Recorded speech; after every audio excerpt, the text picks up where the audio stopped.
വെള്ളിയാഴ്ച ദിവസം പള്ളിയിൽ ബാങ്ക് വിളിച്ചു കഴിഞ്ഞാൽ ആ വിളിക്ക് ഉത്തരം നൽകിക്കൊണ്ട് കച്ചവടങ്ങളും വിനോദകാര്യങ്ങളും മാറ്റിവെച്ചത് ഈ പള്ളിയിലേക്ക് ദൈവത്തിന്റെ നാമത്തിൽ അവിടെ എത്തി ആ വിളിക്ക് ഉത്തരം നൽകുക. ഹയ്യാൽ സ്വല, പ്രാർത്ഥനയിലേക്ക് വരൂ. ഹയ്യാൽ ഫല, വിജയത്തിലേക്ക് വരൂ. സൃഷ്ടാവിനെ വണങ്ങിയാൽ ഉള്ളിന്റെ ഉള്ളിലുള്ള ചൈതന്യം ഒന്നുകൂടൊന്നും ഉണരും.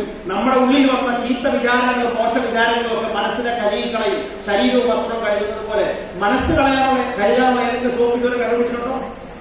ഇല്ല. അതാണ് പ്രാർത്ഥന. Prayer is power. അത് കഴിഞ്ഞു വരുന്ന ഒരു ഇതുണ്ട്. കൈ അടിക്കുന്നവനെ മര്യാദ കഷ്ടമായിരുന്നു.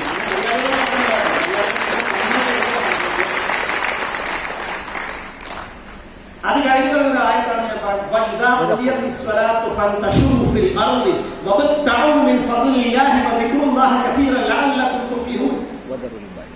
എന്താ അതിന്റെ അർത്ഥം?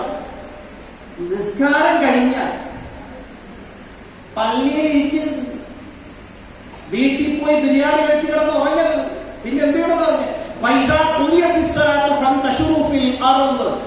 ദൈവം നിങ്ങൾക്ക് വേണ്ടി ഇവിടെ ഒരുക്കി വെച്ചിട്ടുള്ള വിഭവങ്ങൾ തേടി ഭൂമി മുഴുവൻ പരക്കാനല്ല പറഞ്ഞു. മലപ്പുറത്ത് കറങ്ങാനല്ല പറഞ്ഞു,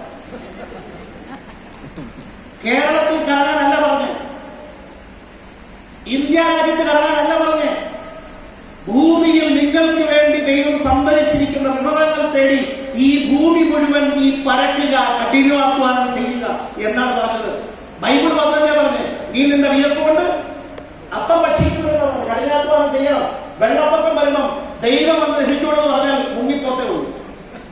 കറക്റ്റോ? ദൈവം ഒന്നും ആരും രക്ഷിക്കാൻ പോകുന്നില്ല.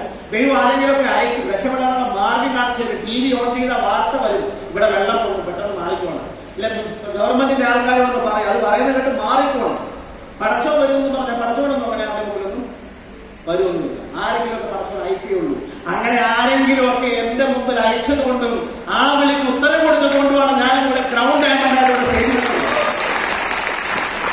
അന്ന് വിളിച്ചപ്പോൾ നെഗറ്റീവ് പറഞ്ഞുകൊണ്ട് ഞാൻ മാറി നിന്നിരുന്നെങ്കിൽ ഒരുപക്ഷെ മലപ്പുറത്ത് ഇങ്ങനെ ഒരു പ്രോഗ്രാം അറ്റൻഡ് ചെയ്യാൻ എനിക്ക് സാധിക്കുമായിരുന്നില്ല. ഞാനിന്ന് നേടിയ നേട്ടങ്ങളൊന്നും അനുഭവങ്ങളൊന്നും എനിക്ക് അനുഭവിക്കാൻ സാധിക്കുമായിരുന്നില്ല.